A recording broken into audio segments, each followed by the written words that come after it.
طيب بسم الله الرحمن الرحيم السلام عليكم ورحمة الله وبركاته الحمد لله على إحسانه والشكر له على توفيقه وامتنانه وأشهد أن لا إله إلا الله وحده لا شريك له تعظيما لشأنه وأشهد أن محمدا عبده ورسوله الداعي إلى رضوانه صلى الله عليه وسلم وعلى آله وأصحابه وإخوانه أما بعد. طيب أحبتي في الله معاشر الإخوة إخواني في الدين طلاب العلم بمجلس مسجد التوبة DMIA rahimani wa rahimakumullah.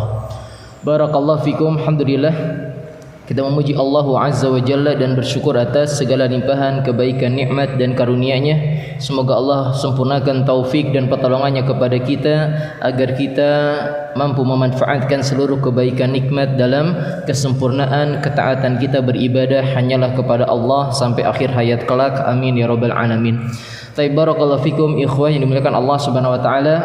Pada kesempatan yang mulia, majelis yang mubarak, pada kesempatan lepas kerja di tempat antum ini, sejatinya terjadwal untuk melanjutkan beristifad, mengambil faidah dari pembacaan kitab Ad-Da'u wad-Dawa. Namun untuk kesempatan kali ini kita akan membahas sebuah tema yang sejak 1,5 bulan yang lalu, ya sudah lebih bahkan, ya menjadi salah satu dari pembicaraan yang hangat, ya, tentang apa yang menjadi kebiadaban, ya, keburukan dan kejahatan dari Zionis Yahudi, ya, kepada saudara-saudari kita di bumi Palestina sana. Tentu saja kita menguatkan doa-doa terbaik kita kepada Allah Azza wa Jalla. Semoga Allah senantiasa memberikan pertolongan, memberikan kekuatan, kesabaran bagi saudara-saudari seakidah kita di sana, dan semoga kita pun bisa menyempurnakan sebagai saudara seiman dalam bentuk kasih sayang, ya, kelembutan, cinta kasih, bahwasanya kita adalah satu tubuh, ya. Maka silahkan baik doa ataupun dengan sunduk, ya, dengan dana-dana yang bisa disalurkan ke sana, semoga bermanfaat bagi saudara kita di Palestina sana. Amin ya rabbal alamin.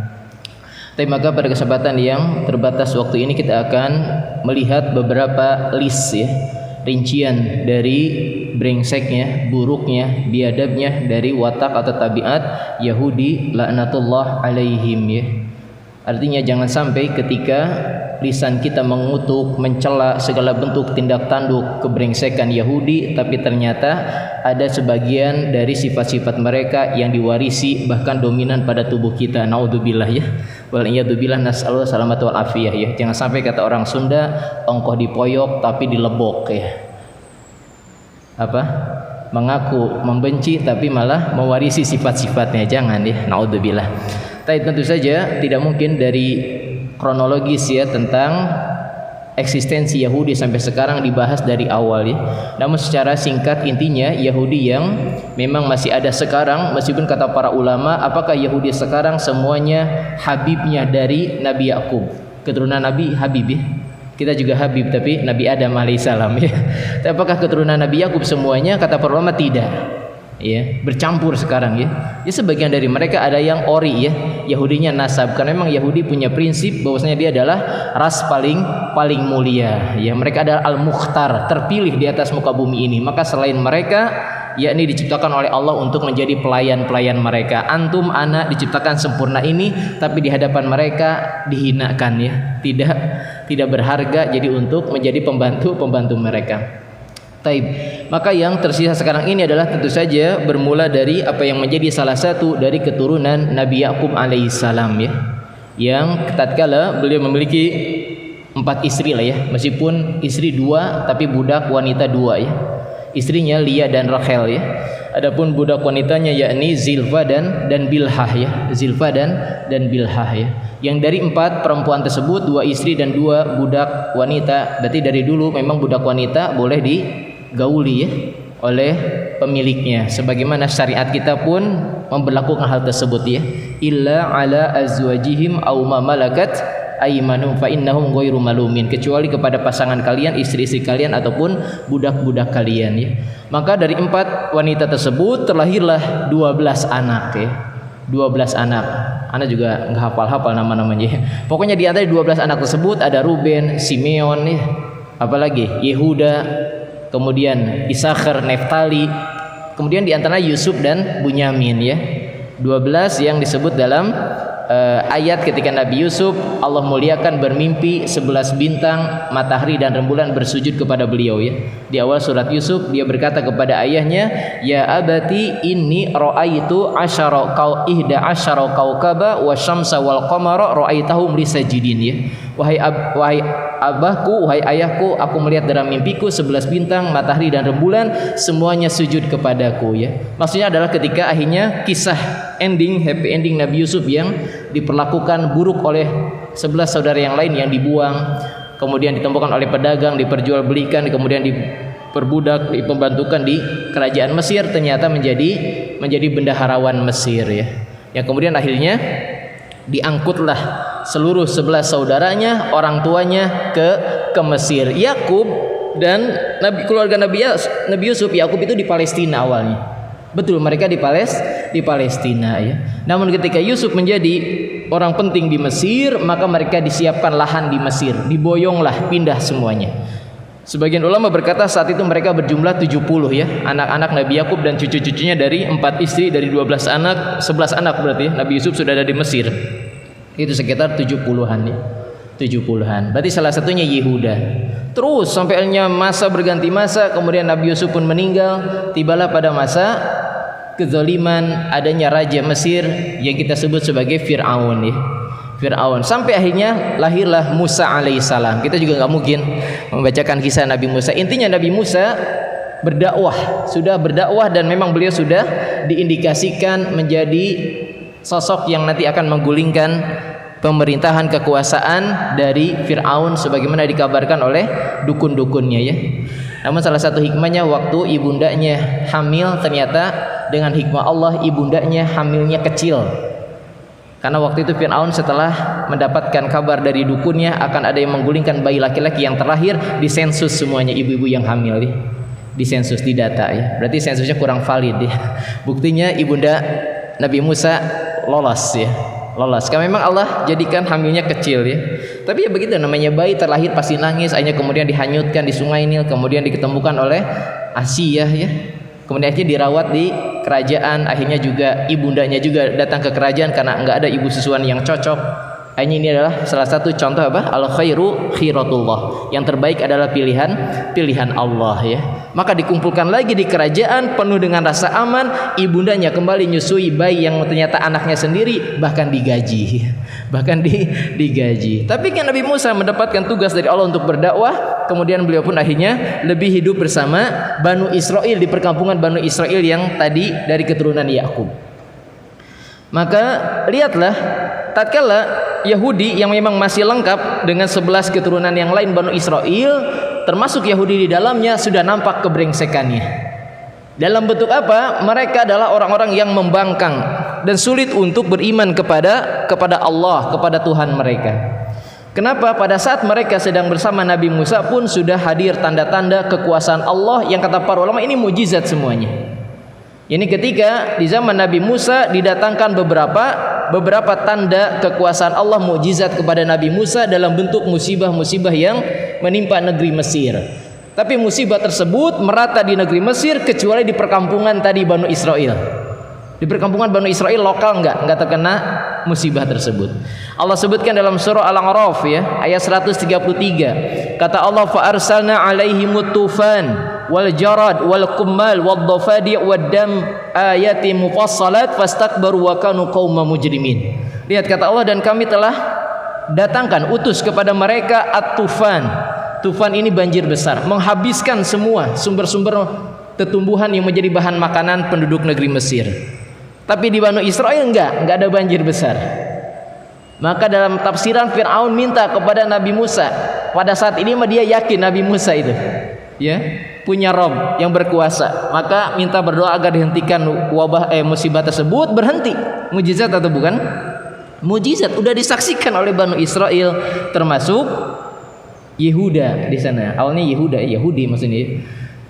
Namun ternyata tetap berbuat kedurhakaan kepada Allah, kemudian Allah datangkan ganti wal jarad, belalang. Di mana-mana belalang menghabiskan tanaman, tumbuhan. Di perkampungan Banu Israel enggak ada belalang, steril ya. Mujizat kan? Mujizat ya. Maka kemudian minta lagi berdoa Nabi Musa dan dikabulkan oleh Allah, berhenti wabah belalang. Tetap dalam kedurhakaan datang wal kumal, yakni wabah kutu. Di mana-mana ada kutu ya. Gatal-gatal, bau busuk, tempat tidur mereka ada kutu, tempat duduk mereka ada kutu, enggak nyaman. Maka mereka pun minta lagi Nabi Musa berdoa. Nabi Musa berdoa dikabulkan lagi oleh Allah. Berhenti wabah kutu. Enggak bertaubat juga ya. Enggak beriman kepada Allah. Kemudian wadhafadi, datang wabah kodok. Di mana-mana ada kodok. Sampai kata Ibnu Jarir At-Tabari, khawatir mereka tidurnya enggak nyenyak. Khawatir ketika tidur mulutnya mangap, kodok itu masuk. Enggak ada yang nyenyak tidurnya. Di mana-mana kodok ya. Di mana-mana ada katak ya. Kemudian terus sama berdoa, Nabi Musa berhenti lagi. Namun ternyata tidak beriman kepada Allah. Wadama diganti dengan darah. Di mana-mana sumber air menjadi darah. Di perkampungan Banu Israel enggak, air tawar tetap sumber air untuk minum mereka. Untuk wabah yang terakhir ini, Fir'aun tidak langsung meminta Nabi Musa berdoa, tapi dia punya trik, kita minta air ke perkampungan Banu Israel. Diizinkan karena berkuasa dia ya.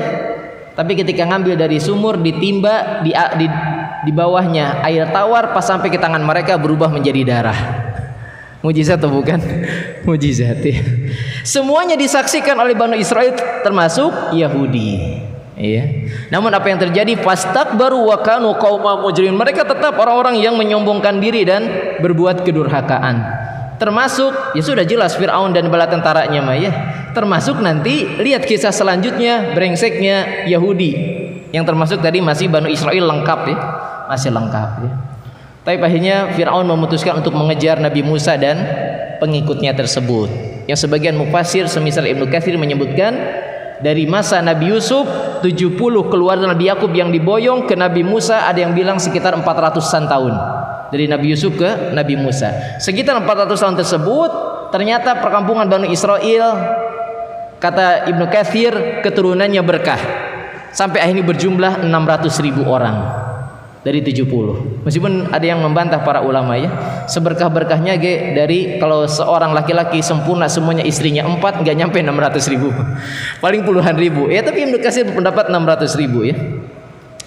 Maka akhirnya ketika mendengar Fir'aun sudah memutuskan untuk membunuh Nabi Musa dan pengikutnya, akhirnya Nabi Musa diperintahkan oleh Allah untuk membawa kaumnya tersebut untuk meninggalkan negeri Mesir. Kemana? Untuk kembali ke Palestina. Untuk kembali ke Palestina. Kata Allah, wa asri bi ibadi, bawa hamba-hambaku. Ya. Kata Ibnu Katsir, mereka pergi di awal malam. Fir'aun tidak tahu. Padahal ngaku Tuhan ya. Tapi enggak tahu. Tuhan Bahlul ya. Enggak tahu ya. Tapi maka Nabi Musa terus berjalan bersama pengikutnya yang tadi kata Ibnu Katsir sekitar 600 orang gitu ya. Tapi ternyata mereka terhenti di tepi pantai di Laut Merah ya. Di pagi hari. Dan ternyata Fir'aun pas di pagi hari tahu kalau Musa dan pengikutnya sudah kabur, maka menyiapkan pasukan bala tentara yang tentu saja lebih banyak daripada Musa dan pengikutnya ya. Maka ternyata terkejarlah Nabi Musa dan Banu Israel, salah satunya Yahudi ya. Allah abadikan di dalam surah Asy-Syu'ara ya, ayat 61. Ketika dua kelompok ini mulai saling berdekatan jaraknya, kata Allah, falamma tara'al jam'an, tatkala kedua kelompok ini sudah saling melihat, Nabi Musa dan pengikutnya sudah melihat di sana Fir'aun dan bala tentara semakin mendekat. Fir'aun dan bala tentara pun sudah melihat Nabi Musa dan pengikutnya sudah terpojok di Laut Merah. Mungkin sudah senang nih, mampus kalian, mau kabur kemana gitu ya. Karena memang tidak ada pilihan untuk melawan, nggak ada. Di atas kertas, hitung-hitungan di atas kertas nggak akan ada kemampuan. Jumlah lebih sedikit, persenjataan nggak ada. Ya. Tidak semata-mata langsung kan Nabi Musa, Nabi minta saja mukjizat, tidak. Ujian dari Allah, mereka memang diperintahkan oleh Allah untuk pergi, untuk kabur ya. Tapi maka melihat bala tentara Fir'aun sudah semakin dekat, lihat yang mengikuti Nabi Musa tidak semuanya taat dari Banu Israel termasuk Yahudi. Padahal tadi sudah lihat tanda-tanda kekuasaan atau bukan? Sudah lihat tadi ya, wabah-wabah yang sedih berganti berhenti dengan doa Nabi Musa. Di perkampungannya selamat, itu mukjizat. Tapi ternyata mereka tidak beriman dan sulit untuk mengimani kenabian. Di antaranya adalah brengseknya tabiat Yahudi, sulit beriman kepada Allah, sulit menerima kenabian, meragukan Nabi Musa. Ketika sudah terpojok, bala tentara Fir'aun sudah semakin mendekat. Apa kata mereka? Qala ashabu Musa, mereka berkata kepada Musa, pengikut Musa tadi termasuk Yahudi brengsek tadi ya, inna lamudrakun. Kata para ulama, Musa, engkau kan tadi ngaku nabi, engkau juga ngaku punya Tuhan, gimana nih kalau kita terpojok, kita akan tertangkap, kita mati semua. Inna lamudrakun, sungguh kita akan tertangkap, kata mereka. Meragukan atau tidak? Masih meragukan. Jadi mereka itu imannya lemah. Dan iman lemah dalam Al-Quran sering disebut seperti sarang laba-laba ya. Lemah mereka itu imannya. Makanya mereka nanti pengecut, penakut, pecundang, chicken ya. Pecundang mereka tuh. Maka Nabi Musa subhanallah masih meragukan tentang kekuasaan Allah, kalau Allah akan mendatangkan pertolongan ya. Ini kata Nabi Musa di ayat 62-nya, qala kalla. Nabi Musa berkata ketika kaumnya tersebut masih brengsek aja, kalla, sekali-kali tidak. Maksudnya kita tidak akan tertangkap. Tapi apa kata Nabi Musa? Inna ma'iya rabbi sayahdin. Sesungguhnya Robku ma'iya, bersamaku. Nabi Musa tidak berkata apa? Inna rabbana ma'ana, sesungguhnya Rob kita bersama kita. Nabi Musa hanya ngomong untuk sendiri, sesungguhnya Robku bersamaku. Habis kalian brengsek semuanya. Enggak didoakan mendapatkan pertolongan dari Allah. Kata para ulama, berbeda dengan ucapan Nabi ketika ditemani Abu Bakar ketika hendak hijrah ke Madinah, kemudian terkejar oleh kafir Quraisy dan diperintahkan bersembunyi di Gua Thur ya. Di Gua Thur kan posisinya agak menjorok ke dalam, dan memang di mulut gua nggak ada tutup apapun. Riwayat yang menyebutkan ada sarang laba-laba, ada burung membuat sarang yang menandakan nggak ada orang masuk, itu semuanya lemah riwayat itu. Riwayat itu lemah, sering dibawakan oleh dongeng-dongeng para dai yang lainnya. Lemah riwayatnya ya. Artinya kalau kafir Quraisy tersebut nengok ke bawah, Nabi Muhammad dan Abu Bakar akan diketahui sedang ada di bawah gua tersebut ya. Maka Abu Bakar pun takut atau tidak? Ya takut, wajar, takut tabi'i dalam tinjauan akidah tentang al-khauf, ya takut tabi'i wajar. Tapi apa kata Nabi? La takhaf wa la tahzan innallaha ma'ana. Nabi tidak berkata innallaha ma'iya, enggak, tapi ma'ana. Kenapa? Karena Abu Bakarnya beriman. Adapun tadi pengikutnya Nabi Musa brengsek semuanya. Tidak disebutkan inna rabbana ma'ana ya, tapi inna ma'iya rabbi, sungguhnya Robku bersamaku, sayahdin, akan memberikan petunjuk ya. Akhirnya datanglah pertolongan dari Allah untuk memukulkan tongkatnya. Maka lautan pun terbelah. Kata Allah, fanfalaqa fakana kullu firqin qataudil adim, maka terbelahlah lautan, dan setiap belahan lautan tersebut ombaknya menggunung tinggi. Jadi bukan horizontal lagi, vertikal. Dan kata Ibnu Katsir, jalan yang terbelah di Laut Merah itu bukan hanya satu, tapi 12 jalan. Kenapa? Karena tadi kaumnya Nabi Musa berapa? Berapa suku? Bani Israel berapa suku? 12. Kalau satu jalan bisi rebutan. Bisi rebutan ya. Mungkin yang paling duluan udah selamat, tapi yang belakang ketinggalan, sudah ketangkap sama Fir'aun. Masing-masing suku lewat jalan tersebut. Ditambah dalam ayat yang lain, yakni yabasan wala darakan, jalan yang terbelah menjadi 12 tersebut, masing-masing suku masuk ke dalamnya yabasan, kering. Jadi daratan dasar laut itu kan harusnya lumpur ya, ternyata kering. Kalau terbuka pun 12 tapi masih lumpur, susah nggak jalan ya? Ngeblesek ya, blesek, nggak bisa cepat, masih bisa tertangkap oleh Fir'aun. Sudah 12 jalan kemudian kering juga ya, Masya Allah ya. Kemudian akhirnya selamatlah semuanya pengikut Nabi Musa, sudah sampai di tepi pantai yang seberangnya. Mereka sudah sampai, maka Fir'aun baru tiba di tepi pantai yang tadi. Maka dalam riwayat disebut oleh para mufasir, Fir'aun agak ragu. Tuhan ragu ya. Ini nyebrang juga atau jangan nih? Jangan-jangan pas gua nyebrang akhirnya kembali lagi. Maka kata Ibnu Katsir, fajtalat Fir'aun jaga gengsi. Karena pengikutnya balantaranya bilang, ayo Fir'aun, ente kan Tuhan gitu. Kita nyebrang nggak? Ente duluan lah. Ente duluan. Takut. Takut juga ternyata bala tentaranya. Berarti masih meragukan ini Tuhannya Tuhan KW ini, gadungan. Akhirnya Fir'aun jaga gengsi, kata Ibnu Katsir. Dia nyebrang duluan. Pasti pertengahan Laut Merah, maka dia berkata kepada bala tentaranya, lihat bala tentaraku, kaumku, aku ini Tuhan. Laut terbuka untukku. Subhanallah, sombong ya. Emang biarin sampai puncak kesombongan ya. Laut terbuka untukku. Ayo masuk, nyebrang, ikut aku. Akhirnya kata Ibnu Katsir, pengikutnya Bahlul juga semuanya ikut masuk semua. Ikut masuk. Kan Tuhannya udah masuk ya. Tuhannya udah masuk. Ternyata udah masuk semua. Akhirnya fa agraqnal akharin. Ya, summa agraqnal akharin. Maka seluruhnya selain Musa dan pengikutnya, yakni Fir'aun dan bala tentara, semuanya tenggelam. Disaksikan tidak oleh Bani Israel? Penenggelaman tersebut disaksikan? Disaksikan. Termasuk Yahudi. Tapi apa brengseknya? Di ayat yang lain, ketika akhirnya Fir'aun dan bala tentaranya ditenggelamkan oleh Allah, ternyata brengseknya Yahudi berlanjut. Kata mereka kepada Nabi Musa, Musa, benar gak Fir'aun mati? Masih meragukan. Udah ketahuan tenggelam ya. Kan dia Tuhan. Jangan-jangan ditolongin oleh makhluk laut. Ada lumba-lumba nolongin atau apa itu. Subhanallah ya. Dia mana bukti Fir'aun udah mati gitu. Maka Allah menjawab kebrengsekan Banu Israel tersebut di surat Yunus ya, ayat 92. Kata Allah, "Fal yauma nunajjika bibadanika litakuna liman khalfaka ayah." Kata Allah, hari ini kami selamatkan jasad engkau wahai Fir'aun untuk menjadi pelajaran bagi orang-orang yang datang di belakang engkau, setelah engkau, generasi setelah dia, termasuk kita. Ini sekarang yang mumi ya Fir'aun ya. Itu jasadnya. Tapi yang lainnya bala tentaranya enggak ada. Cuma Fir'aun aja yang diangkat oleh Allah. Kemudian didorong oleh ombak ke depan Banu Israel. Kata Nabi Musa, "Yuh, tah merek." Nih, jasad Fir'aun yang ente masih meragukan ya. Demikianlah ya.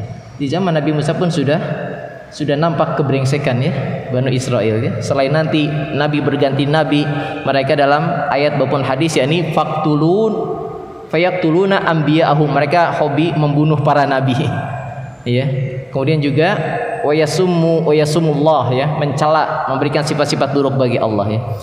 Tapi kemudian akhirnya fajawazna, sudah Allah perintahkan Nabi Musa terus bergerak bersama pengikutnya. Masih sabar Nabi Musa ya tentang perlakuan kaumnya tersebut. Terus berjalan untuk masuk ke Palestina ya.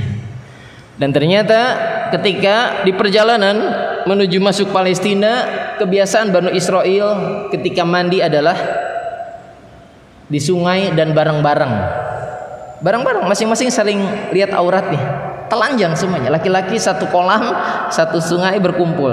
Tapi Nabi Musa, dan ini menunjukkan bahwasanya kemuliaan para nabi, sifat malu dari dulu ya. Makanya dalam hadis arba'in apa?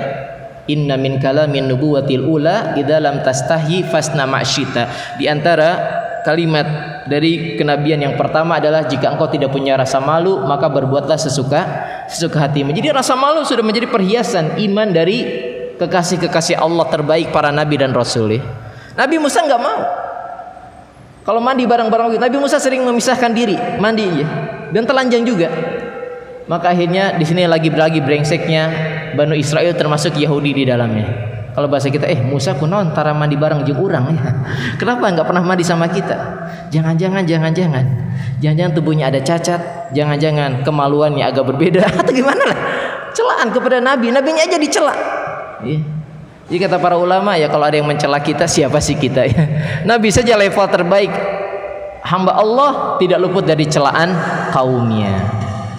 Maka akhirnya Allah ingin membebaskan dari tuduhan keji, lisan-lisan jahat Banu Israel termasuk Yahudi. Pas ketika mandi, Nabi Musa kemudian melepaskan pakaiannya di batu, kemudian batu hidup, batunya kabur bawa baju Nabi Musa. Ini kisah hadis sahih ya. Hadis sahih. Gak usah nanya gimana caranya batu kabur, Anda juga nggak tahu. Itu tanda kekuasaan Allah ya. Jadi pas Nabi Musa mandi, itu batunya kabur, nyuri baju Nabi Musa. Nabi Musa manggil ya, ya Hajar, batu, berhenti, keep, berhenti. Kata batunya terus. Akhirnya Nabi Musa nggak ada pilihan, keluar dari kolam pemandiannya, kemudian lari-lari ngejar batu, ngejar batu. Pas ngejar batu, Nabi Musa melewati Banu Israel yang sedang mandi. Kelihatan tubuh Nabi Musa telanjang ya. Akhirnya Banu Israel berkata, oh enggak, Nabi Musa mulus, enggak ada cacat, dibebaskan oleh Allah dari tuduhan. Akhirnya satu riwayat menyebutkan batu itu ditonjok, satu riwayat pakai tongkatnya Nabi Musa. Tapi mau pakai tongkat, mau dipukul langsung, intinya batu itu bonyok. Menunjukkan Nabi Musa memang kekuatannya luar biasa ya. Makanya Banu Israel itu takut kepada Nabi Musa karena punya kekuatan yang, kalau antum sudah dengar kisah ketika Nabi Musa ingin menikahi putri dari Nabi Syuaib di negeri Madian ya. Kemudian ketika dipertemukan dengan dua putri Nabi Syuaib tersebut, ketika nunggu giliran untuk mengambil air sumur, tutup sumur tersebut nggak bisa diangkat kecuali oleh 8 lelaki tubuh-tubuh yang kuat. Sama Nabi Musa mas sendiri diangkat tutup sumurnya ya. Menunjukkan Nabi Musa itu super strong ya. Jadi kalau ada yang 10 lawan sama Nabi Musa disindirkan lagi para rai mati semua ya. Jadi memang takut sama Nabi Musa. Ya. Akhirnya kemudian datang perintah dari Allah Subhanahu wa taala yang Allah abadikan berdasarkan ayat ini. Awalnya benar bahwasanya Palestina itu dipersiapkan oleh Allah Subhanahu wa taala untuk orang-orang Yahudi. Ya. Untuk orang-orang Yahudi. Kata Allah Subhanahu wa taala, "Udkhulul ardal muqaddasallati katabna 'alaikum." Masuklah kalian kepada bumi yang disucikan, Baitul Maqdis. Iya, yang telah kami tetapkan itu menjadi hak bagi kalian. Betul, secara hukum syar'i. Iya, awalnya. Tapi syarat dan ketentuan berlaku. Syaratnya mereka harus bertakwa. Iya. Kalau memang mereka bertakwa, waktu itu bersama Nabi Musa pun mereka sudah benar-benar orang yang paling berhak terhadap bumi Palestina. Sedangkan di Palestina sebelum mereka datang pun sudah ada orang-orang yang tinggal di sana. Disebutkan, nanti antum bisa searching Google, ada namanya tanah Kan'an nih. Di Palestina tuh sudah ada yang tinggal sebelum kembalinya tadi Yakub dan keturunannya dibawa oleh Nabi Musa ke Palestina. Itu sudah ada suku namanya bangsa namanya Kan'aniyun. Dari keturunan Nabi Nuh ya, disebutnya meskipun Kan'annya meninggal ya, banjir ya, maka disebut bangsa Kan'aniyun. Yang paling banyak namanya suku Finiqiyun. Silakan antum bisa searching ya. Ini disebutkan di Perjanjian Lama ya. Perjanjian Lama yang menyebutkan ya perjanjian itu adalah Taurat ya. Finiqiyun. Jadi sudah ada yang tinggal. Bahkan ketika mereka datang, mereka itu sekelompok kecil, bukan yang dominan. Nah, secara historis mereka sudah tidak punya hak untuk menempati Palestina. Secara syar'i benar Allah menyebutkan hal tersebut, tapi ternyata syaratnya mereka harus bertakwa. Apakah mereka bertakwa? Ternyata tidak. Ternyata tidak bertakwa mereka. Apa? Ketika mereka sudah mau memasuki Palestina, ya. Maka Allah perintahkan kepada Musa dan bala tentaranya untuk berperang melawan orang-orang yang sudah ada di dalam Palestina. Dan di dalam Palestina tersebut tadi suku-suku Aniyun, Finikiyun itu adalah orang-orang yang gede-gede. Innahum qauman jabbarin, mereka orang-orang yang besar-besar. Ternyata ketika diperintahkan masuk dan berperang melawan mereka, ternyata di sini sifat Yahudi berikutnya adalah pengecut. Mereka nggak mau. Mereka takut terbunuh. Di sana ada orang-orang kelompok yang badannya besar-besar. Bahkan mereka berkata kepada Nabi Musa, dan inilah salah satu puncak ya kejengkelan Nabi Musa kepada pengikutnya. Tadi banyak ya kisah-kisah ketika berjalan ke Palestina itu, seperti mereka minta diteduhi awan ya. Karena panas, kemudian kata Allah dalam awal-awal surat Al-Baqarah dari ayat 60 sampai menjelang perintah untuk menyembelih sapi, kata Allah, wadhalalna alaihimul ghamam wadhalalna alaikumul ghamam, dan kami naungi kalian dengan awan. Mukjizat itu, awan ngikutin mereka.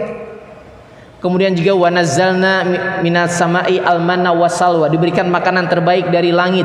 Tapi mereka berkata lan nasbira bi ta'amin wahidin. Bosan makanan ieu deui. Menuna ganti nah gitu. Padahal itu makanan terbaik, subhanallah.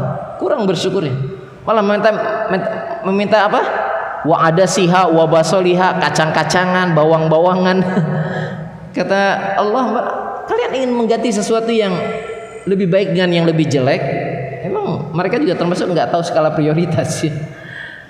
Jadi banyak kejadian-kejadian, termasuk mereka kehausan, kemudian minta kepada Nabi Musa agar ada sumber air, kemudian Nabi Musa memukul batu ya. Dan dari batu tersebut terpancar keran air 12 juga untuk 12 suku. Banyak mukjizat Nabi Musa. Makanya ketika banyak mukjizatnya, hukuman kepada mereka adalah dibunuh.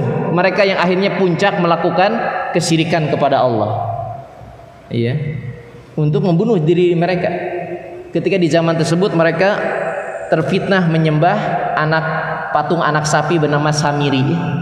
Dalam kisah adalah ketika Nabi Musa diperintahkan oleh Allah untuk berguru kepada Nabi Khadir, ditemani oleh Yusha bin Nun yang nanti menjadi nabi meneruskan perjuangan Nabi Musa. Maka yang menjaga kaumnya tersebut ditinggalkan oleh Nabi Musa adalah Nabi Harun. Nabi Harun sudah mengingatkan, kalian jangan melakukan hal tersebut. Tapi mereka nggak takut kalau kepada Nabi Harun. Nggak takut ya, malah membuat patung kemudian disembah ya.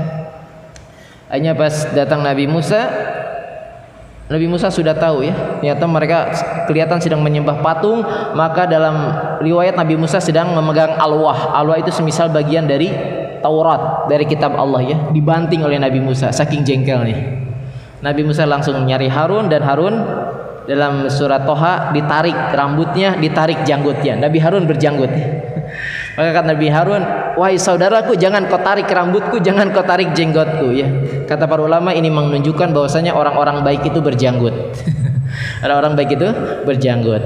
Sampai apa? Yesus Kristus berjanggut. Santa Claus berjanggut. Berjanggut semuanya. Orang baik itu berjanggut ya. Maka kata Harun, aku sudah mengingatkan mereka tapi mereka tidak mau taat kepadaku ya. Akhirnya Nabi Musa jengkel, kemudian orang-orang yang masih terjaga tidak melakukan kesyirikan tersebut diperintahkan untuk menyembelih orang-orang yang menyembah patung. Datang kegelapan, disembelihlah semuanya satu-satu sampai akhirnya kembali menjadi terang. Iya, karena mukjizatnya sudah banyak. Taib, yang menjadi puncak, mereka secara syar'i tidak berhak atas bumi Palestina ketika diperintahkan berperang. Mereka luar biasa brengseknya. Kata mereka, malah fadhhab anta wa rabbuka faqatila inna hahuna qaidun. Kata mereka, gini aja Musa, engkau kan nabi, engkau punya Tuhan, engkau aja dan Tuhan yang masuk berperang melawan mereka. Kami duduk di sini nunggu hasil. Brengsek kan? Malah nyuruh Nabi Musa berperang ya. Maka kata Nabi Musa, fafruq bainana wa bainal qaumil fasikin. Ya sudah, wahai Allah, dalam surat Al-Maidah nih ya, ayat 24-25. Pisahkan kami dengan kaumku yang fasik tersebut. Maka Allah mengabulkan doa Nabi Musa.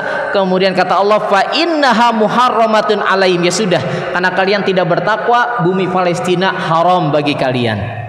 Sudah, berarti mereka nggak punya alasan lagi. Mau secara histori bukan kelompok besar, mau secara syar'i sudah Allah haramkan karena mereka nggak bertakwa.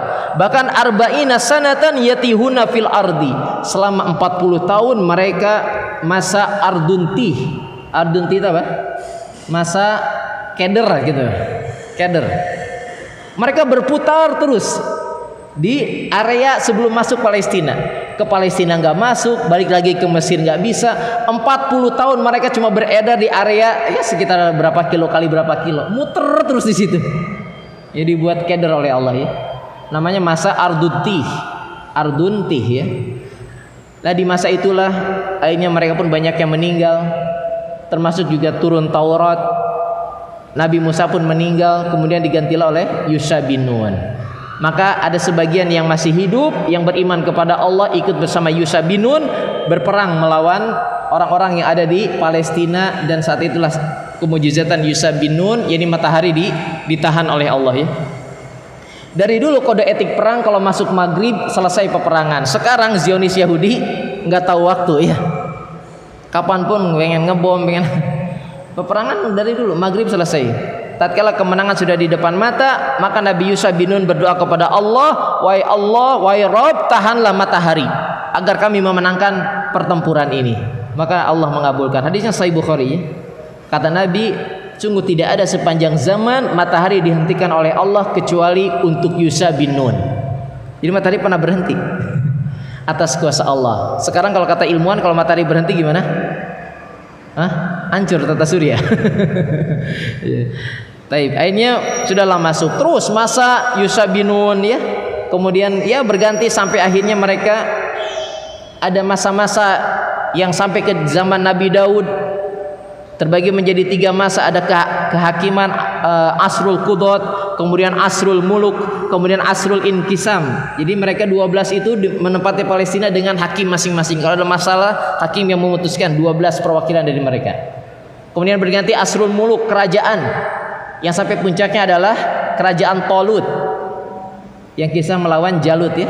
Di masa kerajaan Tolut tampillah pemuda yang bisa membunuh Jalut, yakni Daud. Hanya Nabi Daud alaihissalam yang melanjutkannya sampai akhirnya puncak kejayaan mereka di Palestina adalah dengan Haikal Sulaiman ya, di masa Nabi Sulaiman ya. Tapi di masa Haikal Sulaiman pada masuk masa ketiga mereka mulai berpecah belah. 12 suku ini mulai ada perpecahan ya, begitulah, ada peperangan antar kabilah ya.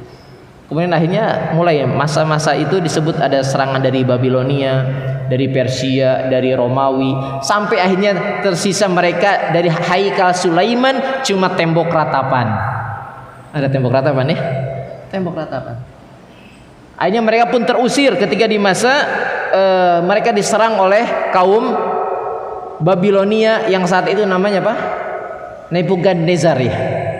Kalau dalam bahasa Islam namanya Bukhtan Nazr. Bahasa kita namanya Nebukadnezar. Apa sih?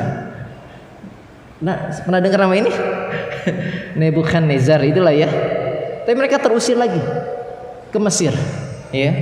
Termasuk diantaranya jenderal di Raja Sulaiman namanya Yurbuam ya. Tapi kemudian ternyata Nebukadnezar pun dikalahkan oleh pimpinan dari Persia, kalau tidak salah namanya Cortes ya. Cortes ini baik, mengajak kembali baiknya, tapi mengajak kembali keturunan Bani Israel ke Palestina. Maka balik lagi mereka. Maka selama dari Cortes tersebut hanya tersisa 2 yang mengatasnamakan Bani Israel yang masih eksis. Yang satu kelompok Yehuda dan Bunyamin, yang satu di bawah Yurbuam, yakni Yusuf dan 10 suku bergabung yang lainnya. Tapi peperangan lagi 2 kubu. Sampai yang tersisa adalah tinggal Yehuda dan Bunyamin. Barulah ketika harus memutuskan atas satu nama, dari sinilah tersisa namanya Yahudi. Mereka Yahudi tinggal di Palestina. Terus awalnya mereka cuma berapa persen? 30% tinggal di situ. Di sana sudah ada yang tadi Finikiun dan yang lain, bangsa-bangsa yang lain sudah ada. Cuma 30% menempati ya. Tapi akhirnya untuk di masa secara keorganisasian internasional ternyata mereka dikasih area berapa? 55% ya oleh PBB ya. 50% lebih sedikit ya. 50% mereka. Ya. Taib ahibati fillah azakumullah. Maka kemudian sampailah kepada kita kisah tentang di zaman Nabi Muhammad sallallahu alaihi wasallam ya. Maka mereka pernah diperangi ya, dikuasai lagi kembali Baitul Maqdis di masa Umar bin Khattab radhiyallahu taala anhu ya. Kemudian juga di masa perang Yarmuk pernah dikuasai Baitul Maqdis oleh kaum muslimin ya. Teruslah peperangan itu terus silih berganti. Kenapa? Karena memang sudah dipastikan dalam syariat bahwasanya Yahudi adalah musuh abadi dan bebuyutan kita.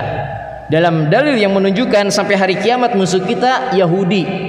Allah tidak menyebutkan Nasrani. Contoh ketika dalam hadis sahih tentang apa? Pohon gorkot ya. Dalam hadis sahih kata Nabi, la taqumus sa'ah hatta yuqatilal muslimun al yahuda. Tidaklah kiamat akan tegak sampai kaum muslimin nanti membunuh orang Yahudi. Tidak disebutkan Nasara oleh Nabi, Yahudi. Maka Yahudilah memang dalam ayat la tajidanna asaddun nas adawatan lil ladina amanu al yahud. Kalian akan mendapati sekelompok manusia yang permusuhannya paling keras kepada orang-orang beriman, yakni Yahudi itu yang paling keras permusuhannya kepada kita. Maka sampai hari kiamat merekalah yang akan dibunuh oleh kaum muslimin. Dalam hadis enggak disebutkan Nasara. Meskipun kata para ulama al-kufru millatun wahidah. Kekufuran itu agama yang satu, mereka saling membahu, silih bantu untuk membinasakan kita. Tapi yang paling menonjol adalah Yahudi. Sampai mereka akhirnya kata Nabi, mereka hatta yaktabi'a wara al-hajar wasyajar, sampai mereka akhirnya berlarian bersembunyi di balik batu dan pepohonan. Faqala al-hajar wasyajar, maka batu dan pohon pun ngomong ya. Jadi mereka berkata, ya Muslim, ya Abdullah, al-Yahud khalfi. Wahai Muslim, wahai hamba Allah, Yahudi ada di belakangku. Faqtulhu, bunuhlah mereka. Dibunuh, ngomong batu nanti dan pepohonan ya. Illal gorqat, kecuali pohon gorqat, fa innahu syajaratul Yahud, karena dia adalah pohon orang Yahudi. Tapi kata Imam Nawawi, pohon gorqat enggak ngelapor kalau di belakangnya ada Yahudi, tapi bukan berarti dia selamat orang Yahudi, tetap binasa. Hanya enggak ngomong pohon gorqatnya ya. Hanya enggak ngomong ya. Makanya mereka sedang membudidayakan nanam pohon gorqat ya. Demikian juga hadis yang menyebutkan tentang Dajjal dalam Sahih Muslim. La tattabi'unna Dajjal sab'una alfan Yahudiyan asbahan, kata Nabi.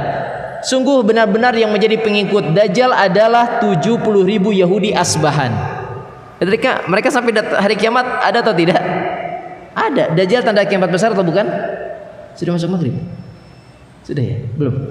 Sudah masuk ya? Tapi dua hadis ini menunjukkan Yahudi itu musuh bebuyutan kita. Sampai nanti Dajjal muncul pun pengikutnya adalah Yahudi, ya, Yahudi ya. Tapi oleh karenanya ahibati fillah azakumullah, ini sudah menjadi sunatullah ya. Makanya ketika ada yang mengatakan mudah-mudahan Yahudi binasa sekarang, ulama menyebutkan kalau benar Yahudi habis binasa sekarang, berarti tanda kiamat sudah dekat. Antum benar mau Yahudi binasa sekarang?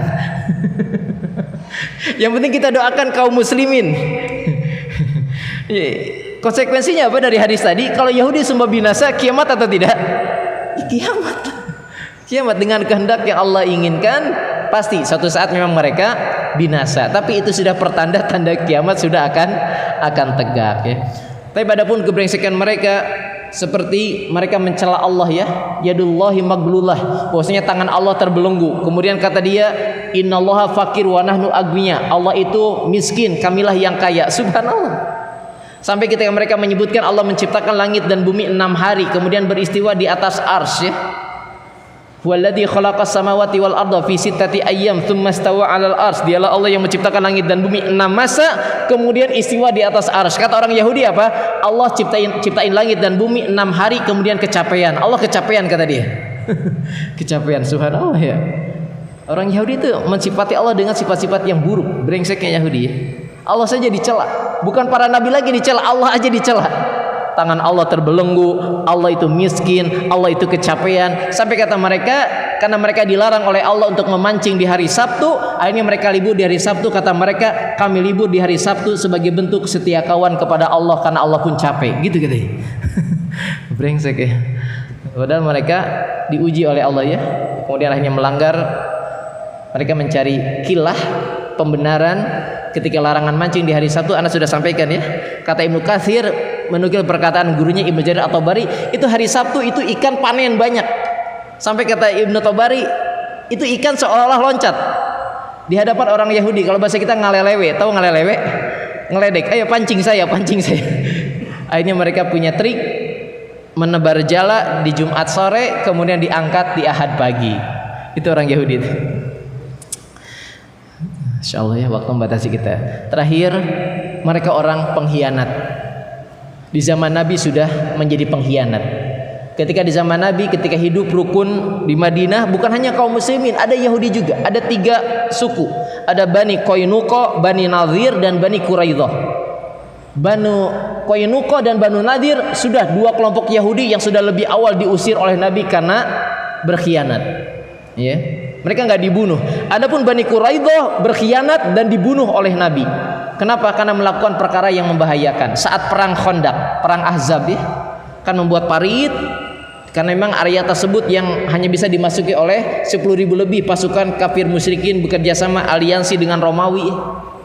Dan ternyata di tepian bagian parit ini ada Bani Quraidah nih, gerbang Banu Quraidah.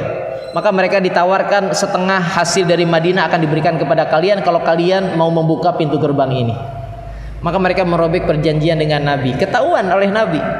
Setelah akhirnya Allah memberikan kemenangan karena mereka 1 bulan lebih tidak mampu bertahan untuk bisa masuk ke Madinah, akhirnya mereka balik. Tersisalah Banu Quraidah, maka akhirnya Allah memutuskan hukuman Banu Quraidah karena melakukan hal yang berbahaya, bukan hanya diusir tapi dibunuh. 700 orang Banu Quraidah dibunuh oleh Nabi karena mereka pengkhianat. Contoh yang terakhir, mereka pun adalah yang menghalalkan segala cara. Ingat perang Khaybar, mereka meracuni Nabi dengan suguhan paha kambing dari seorang wanita Yahudi.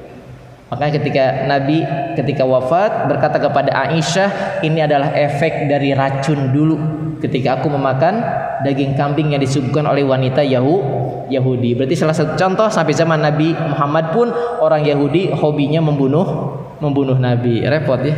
Kalau para nabi aja kalau nggak sesuai dengan ajarannya dibunuh, apalagi ustadz ya. Kalau ustadz nggak sesuai ajarannya dibunuh, repot ya, butuh pengawal di mana-mana.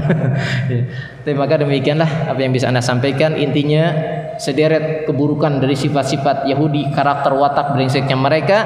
Maka tatkala kita membenci dan mengutuk mereka, jangan sampai ada bagian dari karakter sifat tabiat yang buruk dan jelek dari mereka justru terwariskan kepada diri kita kaum muslimin pada umumnya. Semoga Allah menyelamatkan kita dari apa yang menjadi keburukan sifat-sifat orang Yahudi, dan semoga Allah menyempurnakan keimanan kita kepadanya sampai datang ketetapan ajal bagi setiap kita semuanya. Kembali kita berdoa kepada Allah. Allahumma ansur ikhwanana al-muslimina fi Filistin, Allahumma anji ikhwanana al-muslimina fi Filistin wansurhum wastid bi ta'atakal yahud al-madar al-mujrimin. Allahumma izzal islam wal muslimin wa adilla syirka wal musyrikin wa dammir a'da'aka a'da'ad-din wa akhdul man khadalal muslimin. Allahumma aslih jami'a wulatil muslimin fi kulli buldanil muslimina fi kulli makan. Rabbana taqabbal minna innaka antas samiul alim wa tub alaina innaka antat tawwabur rahim. Wa sallallahu ala nabiyyina Muhammadin sallallahu alaihi wasallam wa akhiru da'wana alhamdulillahi rabbil alamin. Subhanaka wa bihamdika asyhadu an la ilaha illa anta astaghfiruka wa atubu ilaik. Assalamualaikum warahmatullahi wabarakatuh. Cukup ya? Enggak usah ada pertanyaan ya? Adzan dulu. Ayo Syakma. Ya.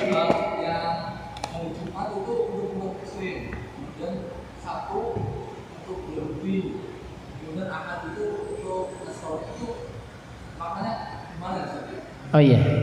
Taib. Bismillah, alhamdulillah, salatu wassalamu ala Rasulillah, bantai barakallahu fik ya. Pertama, tentang keterangan ini dari anak pribadi juga harus memastikan ya. Tapi kalau antum sudah bisa memastikan tentang kedudukan hadisnya, takhrij hadisnya sahih ya. Kalau memang sahih, maknanya adalah tentu saja diantaranya itu menjadi bagian dari yang dinyatakan oleh sekelompok mereka selain kaum muslimin dengan kalau kita dengan ketetapan dari Allah bahwasanya Jumat termasuk adalah hari raya kita. Ya, hari raya kita. Adapun untuk Yahudi dan Nasara, ya mereka menetapkan tadi ketika memang di hari Sabtu termasuk mereka dihukum oleh Allah tidak boleh kemudian memancing, melakukan pekerjaan, kemudian mereka beristirahat ya. Termasuk hari bermain-mainnya mereka. Karena kan pada intinya memang pada hari raya boleh bermain-main ya. Adapun hari Ahad ya memang untuk Nasrani ini kembali kepada kisah tentang apa namanya? Pujangga ya. Pujangga yang mendewa-dewakan cinta kasih sayang kemudian akhirnya dibunuh oleh raja pada saat itu yang bernama Domingus ya. Domingos lah gitu ya. Domingos dari kata minggu ya. Minggu padahal kita hari Ahad ya. Itu menjadi hari raya mereka untuk mengagungkan apa yang menjadi bagian dari kepercayaan mereka ya. Maka ini adalah bagian-bagian dari hari yang dianggap oleh selain Islam oleh mereka Yahudi hari Sabtu, Nasrani hari Ahad. Adapun kita hari Jumat ini sudah ketetapan nas bahwasanya kita memiliki Id selain Idain, 2 hari raya Idul Fitri dan Idul Adha, kita memiliki hari raya ini hari Jumat yang Allah muliakan. Wallahu a'lam bishawab. Barakallahu fikum. Cukup.